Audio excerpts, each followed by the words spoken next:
Good morning, you guys. So, we are journeying through the life of Abram, and today we're in Genesis chapter 14, and it tells us about all of the kings that were in the area during this time and how they were going to war, and they had allied up, and it was like two sides are going to war against another side, and Lot got caught up in the middle. So Lot was taken captive when the kings that were over the area that he lives in lost to the kings on the other side.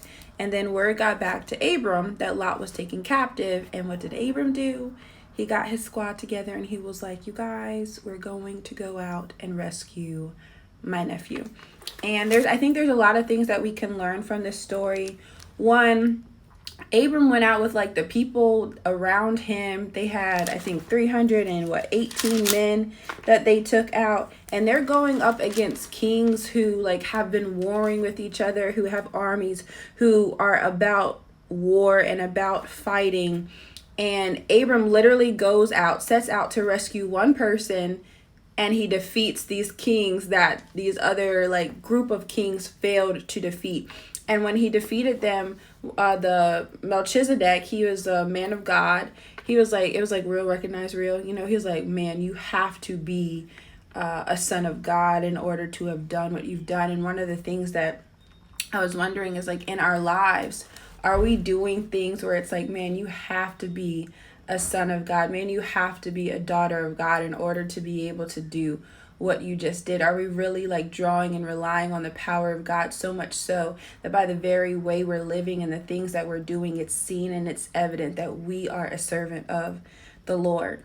And then the other thing was that Abram is literally like modeling so well God and Jesus. Abraham, he was chilling in his promised land, okay? He was hanging out by the trees and living his best life, but he hears Lot is in trouble and he drops everything and goes. And that's the same way that God is with us.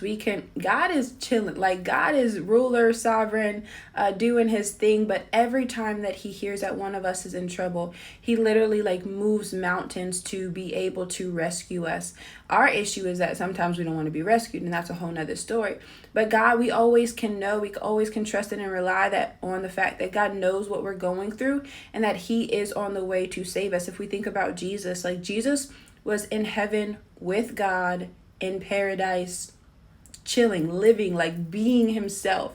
And he decided to leave all of that to come and get in the mud with us so that we could be saved and we could be delivered. Abram didn't have to go rescue Lot, but he did because he loves him, because that's family. When we're in the family of the Lord, like God drops everything. Before we even entered into the family of the Lord, like God, Jesus, they have dropped everything to be able to save us and to rescue us. We just need to make sure that we want to be rescued. Lot was rescued, and Abram didn't take anything for the rescue. He was like, nope, I just came to save Lot. I don't need what you have to give me, because what you're not about to do is say that you had any part to play in my success, right? I need to protect my story, my testimony, my reputation, because all of what I'm doing is only from the Lord. So we also need to be careful of what we accept and the help that we accept along the way, because we don't need anything if we got God, right? And we don't want people to be able to have a part to say or a part to play and that they helped create us, when it's like, nah, God did that.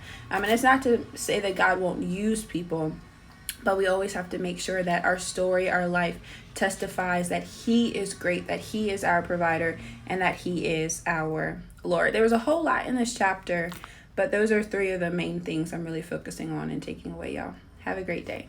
Bye.